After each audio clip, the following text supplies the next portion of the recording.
Hello, my name is Ray Salazar, and this is Morning Reel, a 3 or 4 to 100 minute or so podcast of films that I review of all kinds of genres, of all kinds of countries. Welcome, November 2022. Woo! I don't know, I've been thinking about reviewing turkey related films, Thanksgiving related films, but I'm not sure. It is the holiday season, so maybe I'll review like some Christmas films during this month. Either way, good morning. Here today, I review the film Equals, the 2015 science fiction romantic drama directed by Drake Dormus, screenplay by Nathan Parker, story by Dormus, produced by Michael Pruss, Chip Diggins, Anne Rourke, Michael Schaefer, and Jay Stern, starring Nicholas Hoult, Kristen Stewart, Guy Pearce, personal favorite, and Jackie Weaver. Cinematography by John Gulsarian. Edited by Jonathan Alberts. Music by Sasha Ring and Dustin O'Halloran. Distributed by A24 and DirecTV Cinema. Can you believe that?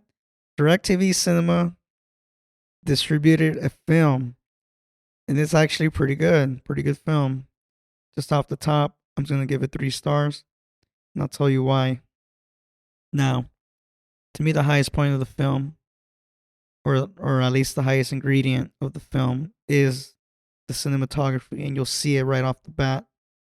There's a lot of shallow depth of field, especially used for certain things that the audience just needs to focus on.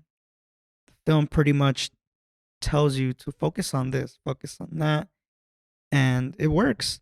I mean, it does work with the story. It does work with what the actors are trying to do within the scene. To put it very to put it very simple, this film is about two co-workers who develop feelings for each other, set in a post-apocalyptic dystopian world, and where they work in this society where. Can you tell us what the story's about? Okay, like I'm not gonna say like in a super theatrical librarian way like you. I said librarian, not barbarian. But the beard does fool us. I love you. Anyways, equals. I love this movie so much, and the way I would describe it as a female who tears up at the end of movies for no reason except that beautiful feeling you get in your gut. Anyways, these two people fall in love in a world where you're not supposed to have any type of feelings, and once you have feelings you're damaged, or I don't know what clinical way they call it, but you're sick or something, and they send you to like a hole or something where they fix you and they like inject you with like a chip, and then you lose all feelings. And some people actually like commit suicide over this because they're not supposed to feel, right? And if they know they have feelings, like they have to hide them, and I'm pretty sure that'll drive somebody mad. But these two people actually start like developing feelings for each other, and it's Kristen Stewart, my wifey, and I forgot who else because oh yeah, yeah, sorry guys, just but they fall in love and they're not supposed to, and apparently like they're making it work. And there's a group of people. It's kind of like Fight Club. We don't talk about it, but it's there. There's like a group of people who all have feelings, and they learn how to. They've adapted on how to like live amongst the community and kind of like hide it or whatnot. So, okay, wrap it up. So they pretty much developed this plan that hasn't really been successful before, but they talk about it, which is them pretty much getting away from that compound and starting over. And that's what pretty much they try to do up until I don't want to spoil it for you guys, but let's just say, wait, can I spoil it for them? Oh, I can spoil it for No, them. it's not that. Okay, yeah, yeah. So they fall in love. They fall in love. They try to get away together. One of them gets caught, and and the other one finds out that she got caught, So he doesn't know what to do with himself because he knows that she's pregnant and that they're probably going to inject her and she's not gonna have feelings no more. So he doesn't know what to do with himself. Oh my God, I can't even talk. He turns himself in and he gets that injection for himself, and then she escapes because that Fight Club help her, right? She escapes, and when she finds him, she sees that he got the chip, and it's so sad. And they still get away. And it you could tell it starts to kind of like really affect them when they're like already on the bus, like getting out of there, and he just kind of looks at her, and she's just devastated. Like, damn, he doesn't love me no more, but we're getting away together. We have to fall in love all over again. Like, is he ever gonna feel? Oh, yeah. Fall back in love with Kristen. Like, come on, I can fall back in love with you. You are correct. It is very difficult to not fall in love with Kristen Stewart, except in, Edward Collins. Oh, you're hot too. I guess. Anyways, now I got a problem with the movie.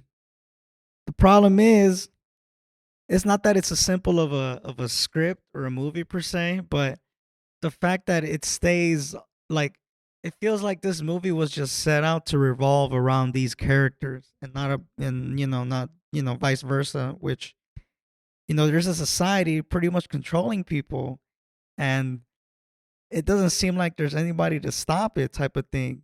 And I don't know if Dormus was open to the idea of basically expanding that story to make it a, I guess, somewhat of a thriller. I mean, there's some thrillers that are romantic at the same time, but I understand that if you were to expand the story, like I said, making it a thriller where you gotta stop the people who are trying to create this so-called cure and let people be people. But I guess for something like this, since it feels like it's personal, even though it's probably not personal, they did an all right job to maintain the suspense of the overall plot, which is, are they going to escape town? And if so, are they going to survive outside of town? And luckily for us, we don't know that. So that's a good way to end the movie in a sense.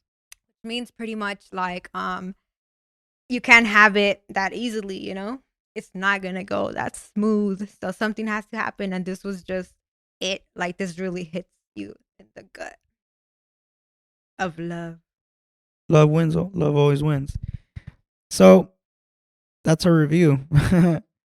So if you want to see a movie where the romance is heavy, especially between two good-looking young folks who are trying to get away from this dystopian society, watch this film. It's very passionate, because obviously when you discover feelings of passion and love for the first time, it gets pretty freaking heavy. I'm sure people know the feeling. 3 stars out of 4. I love the acting. I love the cinematography. Guy Pearce, he's underrated as a actor himself, but in this film, he's a good supporting role. He lasts almost all the way to the end, and you'll see why if you see this film.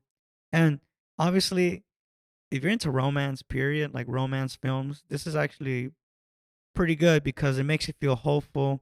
It makes you feel loved. It makes you feel grateful of what you have as far as like who you spend your life with, how much it matters to you. My name is Ray Salazar. Follow me, Morning Shot Films, IG and YouTube. Follow, rate, and review this podcast called Morning Reel. You can catch this at Google Play, iHeart, Apple Podcasts, Spreaker, YouTube. It's all there. On to the next one. Thank you.